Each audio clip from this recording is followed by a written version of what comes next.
Assalamualaikum warahmatullahi wabarakatuh.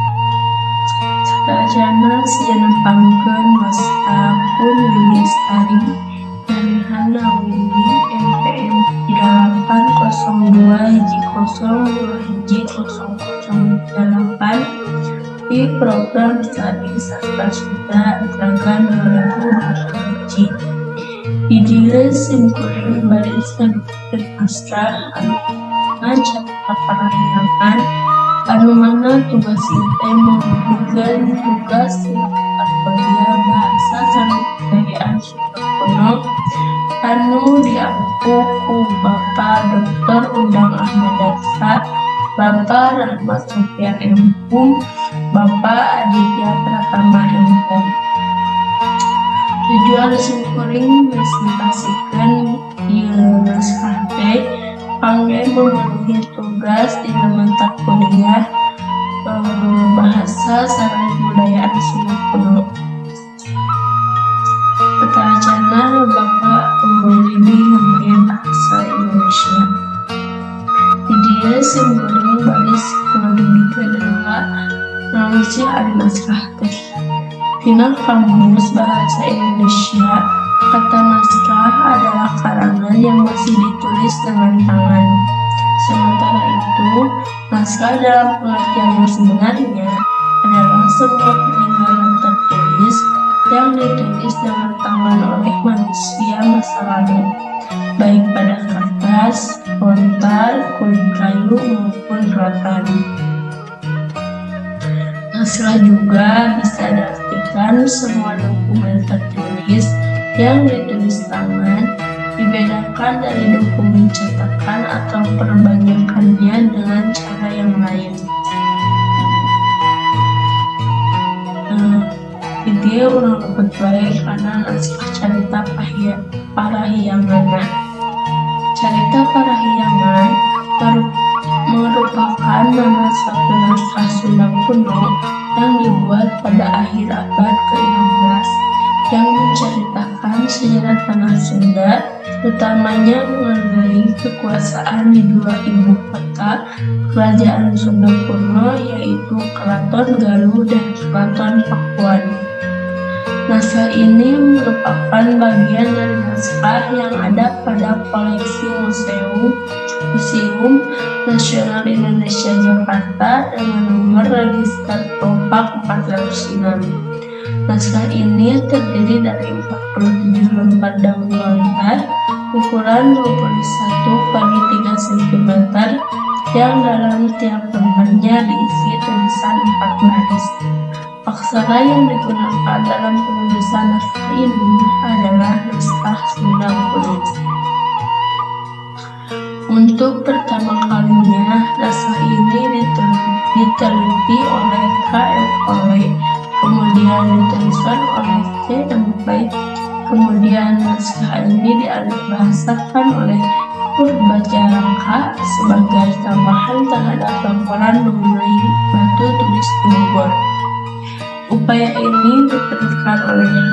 Tindam tahun 1957 dan J.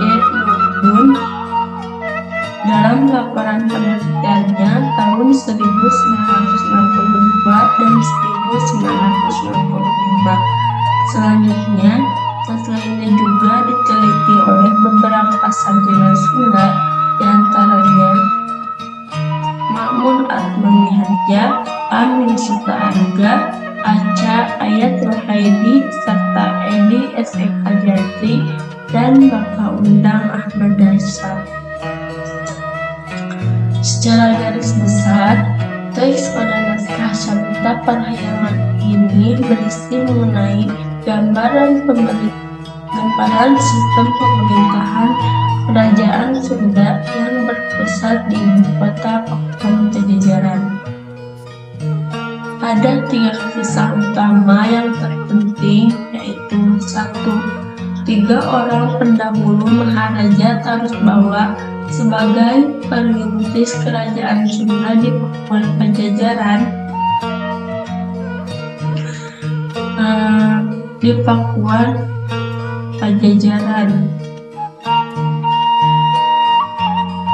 Masing-masing adalah Bhagawat Angga Sunya dari Windu Pocket, Bhagawat Anggani Rewasa dari Ujung Galuh, dan Bhagawat Angga Brahma dari Pucung.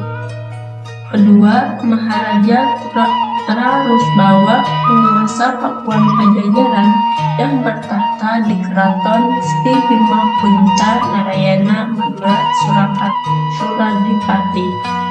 Yang ketiga, Raja Darmasiksa, penguasa dari Saunggala yang mewarisi keraton di Pakuan Pajajaran. Trarusbawa merupakan tokoh sentral. Dialah yang memperbaiki sekaligus memindahkan lokasi keraton Sri Bima Punta Narayana Madura Suradipati dari sekitar Rancamayana ke sebuah perbukitan di Hulu Cipakanciran atas saran Bujangga Sedamana. Semenjak itu, Pakuan menjadi pusat pemerintahan kerajaan Sunda di bawah Maharaja Trarusbawa. Maharaja Trarusbawa sebagai Prabu atas kesepakatan pihak Rama dan Resi mengatur persoalan yang berkaitan dengan pangurus ketentuan berupa hak bagi para penguasa wilayah di kerajaan Sunda, serta kewajiban mempersembahkan produk potensial dari penguasa wilayah ke ibu kota Pakuan setiap tahun. Produk tersebut adalah berupa hasil pertanian dan peternakan serta hasil industri masyarakat. Maharaja Trarusbawa berkuasa cukup lama. Pemerintahan selanjutnya diteruskan secara bergantian, mulai dari Maharaja Harisdharma, Rahyang Ramperan, Rahyang Banga, Rahyang Wuwus, Remu Sahyang, Sang Rumahing Rana, Sang Rumahing Tasik Panjang, Sang Winduraja, sampai akhir kepada Rakyan Darmasiksa. Rakyan Darmasiksa merupakan penjelmaan dari Patanjala Sakti yang semula menjadi penguasa wilayah di Saunggala. Berkat kepemimpinannya yang bijak sehingga meletakkan orang kaya atau mensejahterakan kehidupan banyak rakyat.